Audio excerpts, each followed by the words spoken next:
Hello and welcome to ETEnergyworld. I am Sudhir, and this is the Energy Leadership Series, where we are today talking to Aida Sitdikova, the Director for Energy, Eurasia, Middle East, and Africa Sustainable Infrastructure Group at the EBRD, that is the European Bank for Reconstruction and Development. A very warm welcome to you, first of all, on our platform, Aida. Thank you. It's nice to be here. Thank you. Let me begin this conversation by having an understanding from you in terms of what are the chief areas of work that the Sustainable Infrastructure Group at EBRD is currently engaged in globally and specifically in the regions that you look at. Thank you. Well, the EBRD Sustainable Infrastructure Group is a large part of the bank's business, and it covers areas going from clean energy projects, networks, municipal and urban infrastructure, sustainable transport, ports and roads. So it's a really wide area of things, but all of our activities are guided by the bank's commitment to have all of our projects Paris aligned, and have at least half of the bank's investments, so all sectors, being qualified as green by end of 2025. And when I say green, it's really under very rigorous MDB methodology.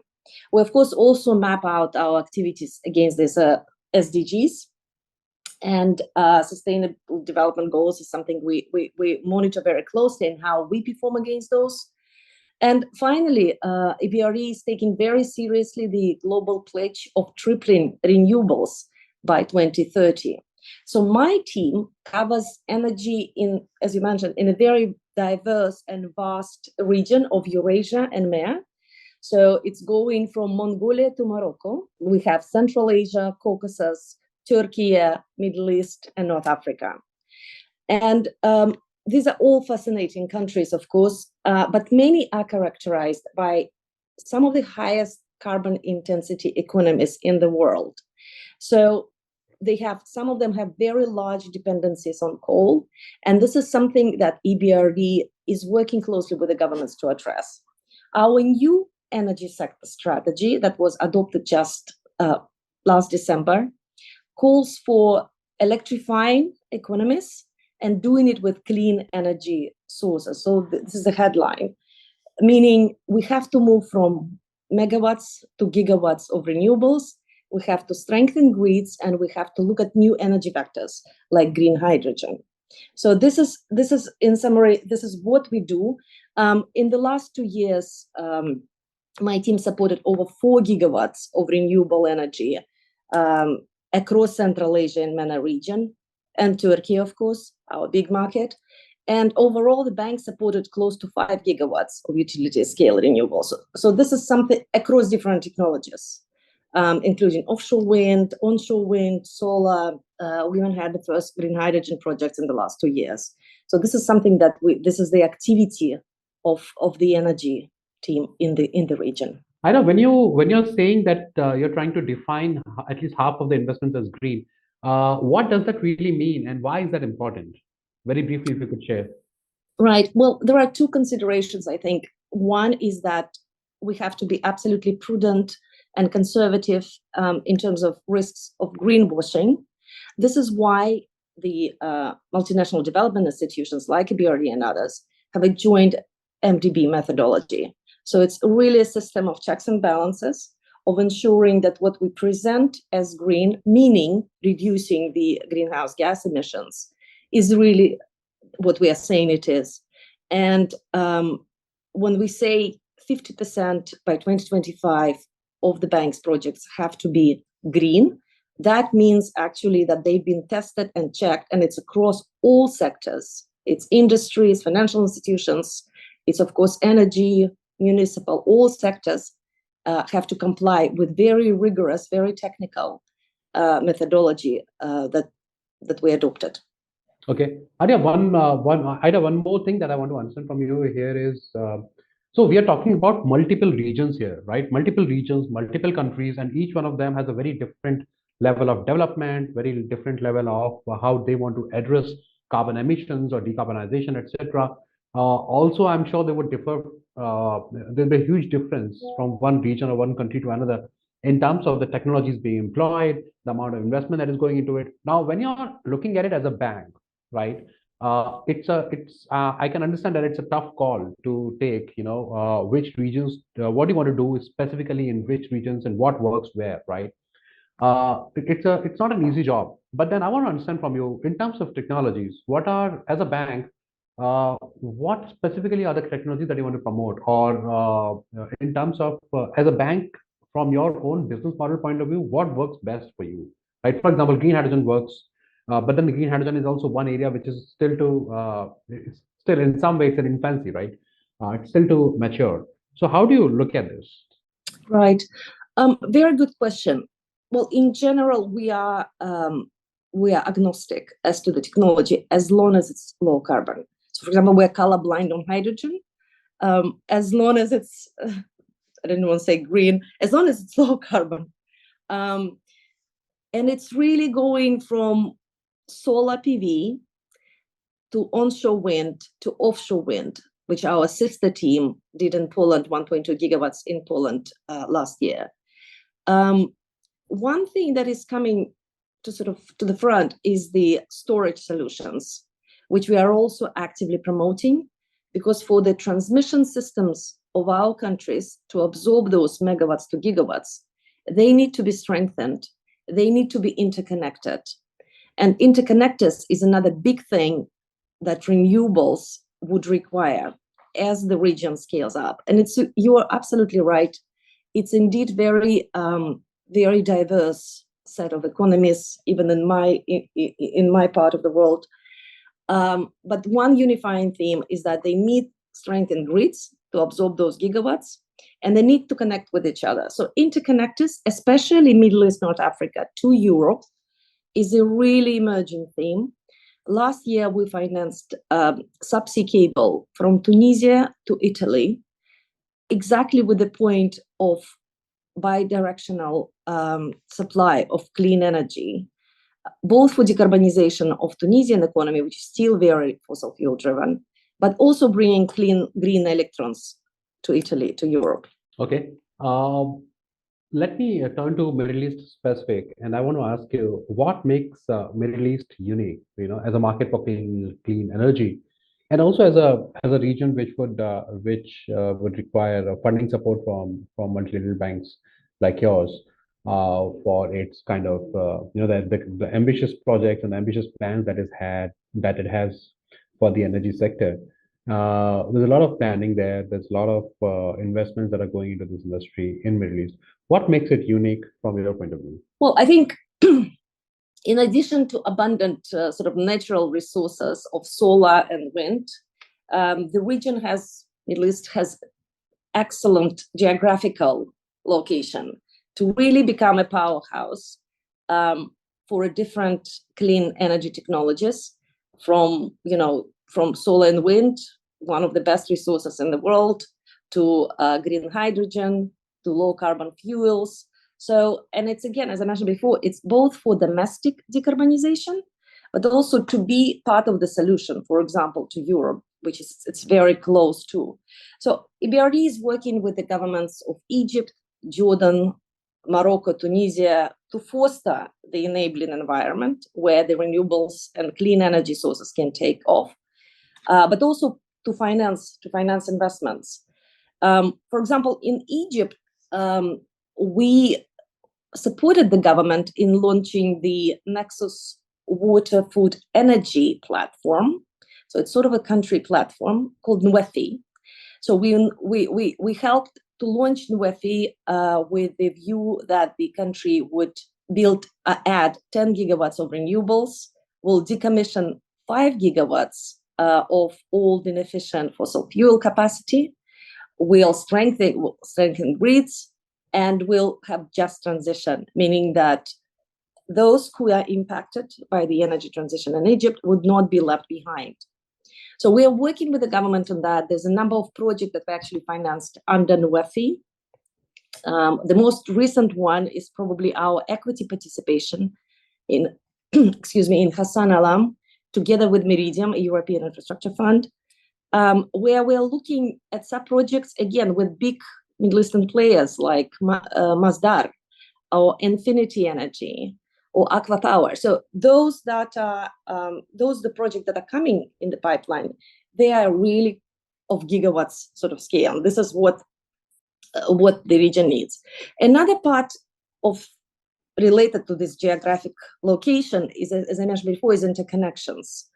Really, it's something that has to be looked in as to avoid any bottlenecks in the systems and to connect. And let's remember, it's very difficult to weaponize renewables as opposed to fossil fuel sources. It brings countries together. It facilitates cross-border trade, interconnections, but we need those interconnections built, of course. And finally, what the region can offer is, of course, green hydrogen. And this is where, across our geography, we see Middle East and North Africa leading really in terms of what the governments are proposing to do. Hydrogen strategy in Egypt, which again we helped to develop, which has been launched, hopefully will be announced soon. A set of incentives that the government is offering. Morocco's hydrogen offer. So it's a really new and fascinating theme for us. Okay. Aida, if you could also give me a sense of the overall, let's say, annual size of the funding assistance or the support that is provided by EBRD annually for energy projects in the Eurasia and MEA regions. Can you give me some sense of that, and also which areas or which technologies it is generally directed at, and how do you think some of these trends have evolved over a period of time, over the past few years, let's say, the size and the technologies involved? Well, the trend has been growing.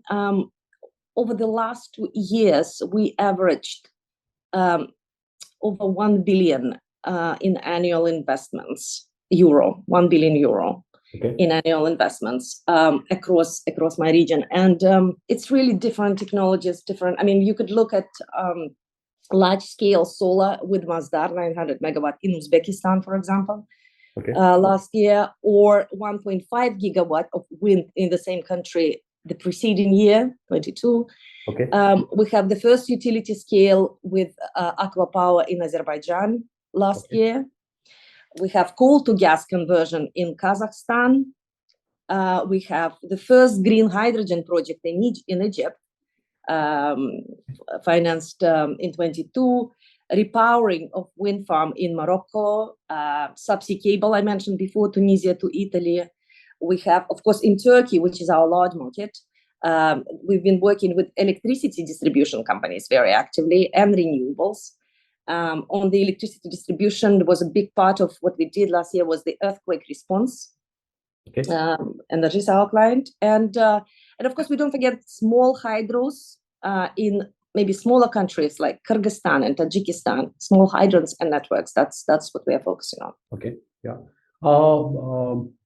Aida, so what is the model here? This is ODA, right? This is the official development assistance that I mean this funding is provided in the form of ODA, I'm assuming, right? That's how it is. And what are the terms? Right. Very good question. So we provide a range of instruments, financing instruments. We don't do policy lending. EBRD is a project-based and demand-driven institution. So what we offer, it's a range of products. It could be a senior debt on a project finance basis. It could be a corporate loan. It could be equity, as just mentioned with Hassan Alam, and anything in between. So it's really like just this year, we offered, and we work across private, public sector, and sovereign. For example, just example of this year, we provided a corporate private sector loan in Turkey for earthquake response, electricity distribution.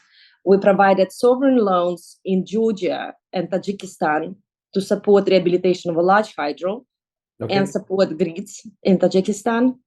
And we did, which, as I mentioned before, we just closed the equity transaction in Egypt with Hassan Alam and Meridian. So it's a really diverse set of things.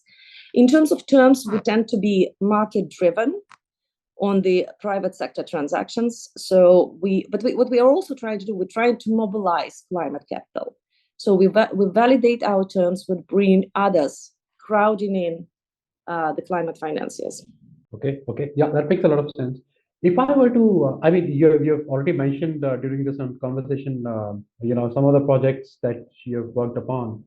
But if I were to ask you to share, let's say in a bit of a detail, the top two or three, the best or the most, let's say, the favorite kind of projects that EBRD has worked upon in this region, as far as energy is concerned, projects which would have received funding from EBRD, and their location or size or significance or the technology involved, and things like that. That will help. And also, in what ways has this helped the bank achieve its larger goals of sustainability? Right. Well, it's very difficult to pick a favorite project or a favorite country. I gave you the scope of what we did just this year, but in terms of the previous year, I mean, the fascinating ones could be it could be the 500 megawatt Gulf of Suez 2 in Egypt, where we provided senior loan on a project finance basis to three very impressive sponsors: Orascom, Engie, Toyota Tsusho. It could be, I'm really thinking hard now which one to pick. So moving, maybe we have, of course, Aqua Power in Azerbaijan, where actually Azerbaijan, we financed the first two and the only one so far, renewable projects, one with 230 megawatt solar with Masdar, and then 240 megawatt wind with Aqua Power. And looking at Central Asia, it's really gigawatts in Uzbekistan that we're trying to do. And I also don't want to forget smaller countries like Georgia, like Tajikistan, Kyrgyzstan, one of the poor countries, but where we're also, and where we tend to work on a sovereign basis, but where we also, and maybe tickets are not that large, but these are very impactful projects, be it the mini hydro or small hydro rehabilitation in Kyrgyzstan, where we replace equipment from 1940s, or grid support in Tajikistan, where the country is ready to start working on renewables, but they need the grid to support to be able to absorb it because they're intermittent. Okay. Aida, very quickly, if I were to ask you, what are the top two things on your mind at the moment? Or let's put it, let's put it differently. In the current year or in the current financial year, what are the top two things that you think, EBRD will do in these regions where you're operating, which will make a significant dent in terms of, significant impact in terms of what you want to really achieve as a bank? Yeah, top two highlights. Of course, I mean, I think the call for action would be tripling renewables by 2030, because this is what the world needs, and this is a sort of a current imperative. And for that, we need really all hands on deck. We need all stakeholders. We need lenders, we need policymakers, we need private capital coming in. And our region, well, I just described, really offers those opportunities. And to address the twin challenge of energy security and climate change, I think Eurasia and MEA offers some of the most promising opportunities for investors. And of course, EBRD would always be ready to support. Okay. The average 1 billion euro figure that you talked about in the past 2 years, where do you see that in the current year? Let's say in the current financial year, are we likely to see? I mean, what is the kind of growth that we expect to see there? Well, the bank's green business is growing. You can see it both in euro terms, and I hope this year we will be close or even more. And it's just one of the energy teams. So we have Energy Europe, which is doing equally impressive things in the European side of the EBRD business. So the trend would be growing, and it's really the function of demand. We are a demand-driven institution, so we want to see more different investors from different regions coming to our countries, taking comfort of the EBRD role as an honest broker with the authorities, and investing. And so the trend should be in the, I mean, otherwise we wouldn't be able to meet the tripling renewables by 2030, and we are running out of time collectively. Okay. Thank you for a great answer, Aida, and thank you for your time. It's such a pleasure to talk to you, and thanks also for giving us the entire perspective from a bank's point of view. Why are a lot of these things important? There's a very strong social angle also here, right? A lot of these projects, the kind of impact that they can have on ground, the way they can change people's lives. Water, for example, or a mini grid somewhere in a rural, far-fetched area. That makes a lot of difference, and that's absolutely fantastic. So again, thank you for your time, Aida, and we really look forward to hosting you again on our platform. Thank you. Thanks. Thank you very much. It was a pleasure.